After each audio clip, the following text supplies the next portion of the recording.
Welcome to the only daily podcast focusing on compliance news of the day. Each morning, start your day with a cup of coffee and Tom Fox, the voice of compliance, to hear about 4 of the top compliance, corruption, or leadership stories you will need to start your day.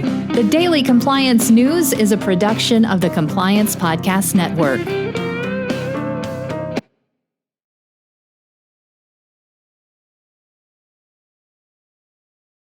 August 17, 2021, the Tribute to Donald Kegan edition. We begin with that story. Historian Donald Kegan passed away. He was a leading historian of ancient Greece. His studies of the Peloponnesian War and his impassioned teaching style inspired generations of scholars as well as Washington strategists. I hope you had the chance to read one or more of Kegan's books. I've read several of them. He really was the preeminent scholar of ancient Greek history, and he was a fabulous writer. So, personal favorite of mine, Donald Kegan, a great teacher, a great historian. Next up from the BBC, the United States either can't or won't do anything about reseller ticket price gouging, but the UK may. The Competition and Markets Authority said current laws meant it was not possible to act swiftly and effectively against such actions.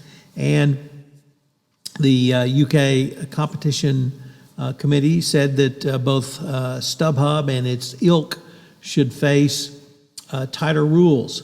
StubHub obviously is well known for their gouging, particularly around the additional fees beyond the tickets prices, but they continue to be the only game in town, so maybe the UK can do something where the US can't.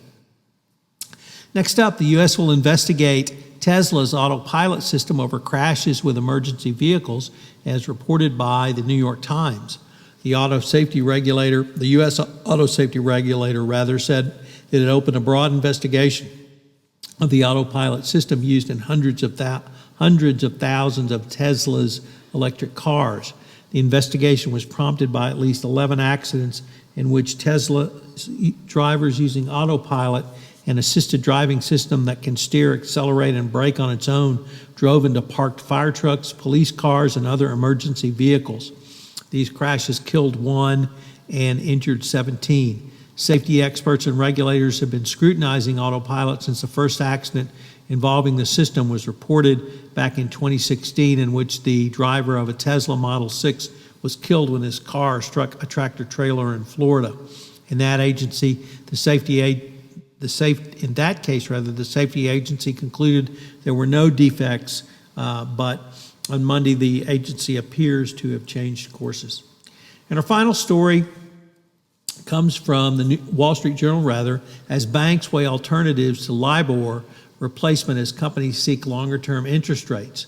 Some banks are evaluating if the reference rate that is banked by regulators is the best replacement for the scandal-plagued commercial interbank rate, Libor, which was offered as the only option for many companies for many years.